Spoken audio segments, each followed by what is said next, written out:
इस वक्त की बड़ी खबर यह है कि प्रधानमंत्री मोदी का पंजाब का फिरोजपुर दौरा जो रैली थी वो रद्द हो गई है और उसके पीछे की जो वजह सामने आ रही है वो सुरक्षा कारण है। सुरक्षा कारणों से प्रधानमंत्री की फिरोजपुर रैली को रद्द करना पड़ा है। ये बड़ी खबर, सुरक्षा कारणों की वजह से 15 से 20 मिनट तक प्रधानमंत्री का काफिला एक फ्लाईओवर पर रुका रहा और फिर इसके बाद सुरक्षा कारणों से प्रधानमंत्री के फिरोजपुर रैली को रद्द करना पड़ा। कृषि कानूनों की वापसी के बाद पहला पंजाब दौरा प्रधानमंत्री मोदी का, जहां पर 42,000 करोड़ से ज्यादा की योजनाओं की सौगात पंजाब को मिलनी थी। पंजाब विधानसभा चुनाव से पहले ये एक बड़ा कार्यक्रम प्रधानमंत्री मोदी का था, लेकिन जो बड़ी खबर है वो हैरान करने वाली है। सुरक्षा कारणों से प्रधानमंत्री की फिरोजपुर रैली को रद्द करना पड़ा है। रविंद्र मेरे सहयोगी और जानकारी के साथ जुड़ गए। रविंद्र, क्या जानकारी, सुरक्षा कारणों से रैली रद्द? देखिए, सुरक्षा कारणों से रैली रद्द हुई है, लेकिन ये प्रधानमंत्री की सुरक्षा में बड़ी चूक भी है और ये पंजाब पुलिस की तरफ से बड़ी चूक हुई है, क्योंकि प्रधानमंत्री दिल्ली से बठिंडा गए। वहां से जो राष्ट्रीय शहीद स्मारक था हुसैनीवाला में, वहां से हेलीकॉप्टर से जाना था, लेकिन मौसम खराब थी, इसलिए प्रधानमंत्री वहां करीब 15 से 20 मिनट तक वेट करते रहे। उसके बाद जब मौसम ठीक नहीं हुआ तो वो बाई कार रोड से हुसैनीवाला के लिए निकले, जो 2 घंटे का रास्ता था। और लगभग 30 किलोमीटर पहले एक फ्लाईओवर आया। जब प्रधानमंत्री का कारवा वहां पहुंचा तो उस कारवे जो फ्लाईओवर था वहां पर देखे कि प्रोटेस्टर ने उसे ब्लॉक करके रखा हुआ है। प्रधानमंत्री वहां भी 15 से 20 मिनट तक इंतजार किए। उसके बाद एसपीजी ने के आग्रह पर प्रधानमंत्री फिर से वापस बठिंडा लौटे और वहां से जो जानकारी है शायद दिल्ली की तरफ लौट रहे हैं। तो कहीं ना कहीं, हालांकि एक बात और मैं बता दूं कि इसके लिए डीजीपी जो पंजाब है, पंजाब पुलिस, उनको भी जानकारी दी गई थी। जितने भी कंसर्न अथॉरिटी है सबको ये जानकारी दे दी गई थी कि प्रधानमंत्री बाई रोड जा रहे हैं राष्ट्रीय शहीद स्मारक हुसैनीवाला, लेकिन कोई भी इंतजाम नहीं किया गया था। और इसकी कह सकते हैं ये बहुत भारी चूक है प्रधानमंत्री की सुरक्षा को लेकर। ये बीजेपी की रैली नहीं थी। आप देखिए कि वहां पर जा रहे थे, हजारों करोड़ रुपए के जो प्रोजेक्ट है, योजना है, उसका शिलान्यास या फिर लोकार्पण करने प्रधानमंत्री खुद जा रहे थे वहां पर। और ये तय कार्यक्रम था। इसके लिए डीजीपी पुलिस, पंजाब पुलिस हो या पंजाब के गृह सचिव हो, सबकी जानकारी में था कि प्रधानमंत्री वहां पर आ रहे हैं। मौसम खराब है। मौसम खराब होने के बाद भी जब बाई रोड जाना था, उसके पहले भी सारी व्यवस्था करने के लिए बता दिया गया था, जानकारी दे दी थी। बावजूद उसके इस तरह के प्रोटेस्टर ने जब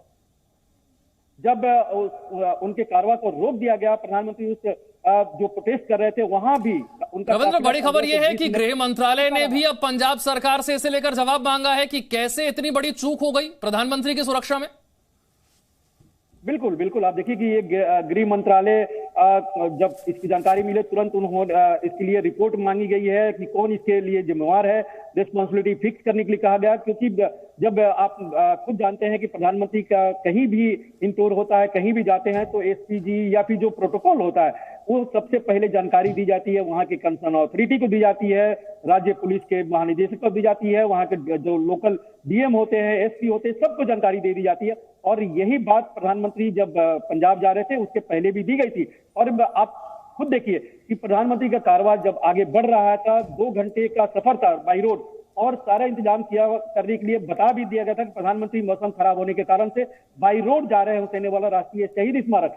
बावजूद उसके एक फ्लाईओवर पर प्रोटेस्टर कैसे वहां प्रोटेस्ट कर रहे थे, कैसे जाम लगा दिए थे, क्यों वहां जो लोकल पुलिस थी कुछ नहीं की, वहां के लोकल अथॉरिटी ने उसे खाली कराने की कोशिश क्यों नहीं की, ये बड़ा सवाल है। और यही सवाल गृह मंत्रालय ने पंजाब सरकार। रविंद्र, जरा एक बार फिर से बताइए, ये फिरोजपुर में जो रैली थी, इस कार्यक्रम में पहले मौसम साफ होने का इंतजार किया गया, फिर अचानक से ये कार्यक्रम में परिवर्तन हुआ, ये पहले से तय था? देखिए, ये कार्यक्रम पहले से तय था कि प्रधानमंत्री सीधे जाएंगे, लेकिन मौसम जब खराब हुआ तो यहाँ से वो बठिंडा गए और वहां से हेलीकॉप्टर से राष्ट्रीय शहीद स्मारक जाने वाले थे।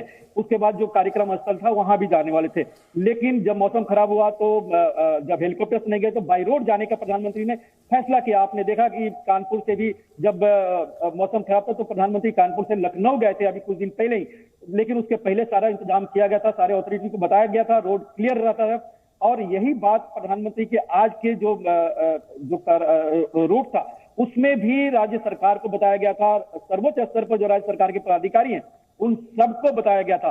और ये बात विशाल देखने वाली बात है कि ये प्रधानमंत्री बीजेपी के रैली में संबोधित करने नहीं जा रहे थे, बल्कि वहां पर राज्य के लिए हजारों करोड़ रुपए के प्रोजेक्ट है, उसका शिलान्यास लोकार्पण करने के लिए प्रधानमंत्री जा रहे थे, और जहां पर मुख्यमंत्री को भी रहने की संभावना थी। ऐसे में सारा इंतजाम जब पूर्व जानकारी थी तो राज्य सरकार ने क्यों नहीं की? प्रोटेस्टर कैसे सवाल यही है कि प्रदर्शनकारी जो थे, प्रोटेस्टर जो थे, वो कैसे सड़क को ब्लॉक करने में कामयाब हो गए, जबकि पंजाब पुलिस के पास, पंजाब की सरकार के पास प्रधानमंत्री के दौरे को लेकर पूरी जानकारी थी। अमित भारद्वाज। बिल्कुल, देखिए कल जी मीडिया नेटवर्क ने भी ये जानकारी दी कि रात को जो है, देर रात प्रोटेस्टर्स ने ब्लॉक कर लिया था पूरा रास्ता, और उनकी मांग थी कि पहले जो है वो आश्वासन दिया जाए कि उनकी मांगों पर कार्रवाई होगी, फिर ही वो हटेंगे। सुबह एक चिट्ठी भी किसान मजदूर संघर्ष कमेटी की तरफ से दी गई है। अब ये देखें कि हाल क्या है कि पंजाब पुलिस और प्रशासन को ही इन चीजों का मालूम नहीं है। वो डायरेक्टली जाके सेंटर से बात कर रहे हैं, जो भी संगठन है वहां पर, और उसके बावजूद मानने के बाद जो पुलिस की, देखिए आप, इनकी जो काउंटर इंटेलिजेंस है पंजाब का, उसको भी ये जानकारी नहीं है कि वो दोबारा से आके जाम कर लेंगे। उनका मकसद ही यही था कि वो जो है माहौल को खराब करे, पीएम की रैली को रद्द करवाए, क्योंकि पीएम बहुत बड़ी घोषणाएं वहां करने जा रहे थे।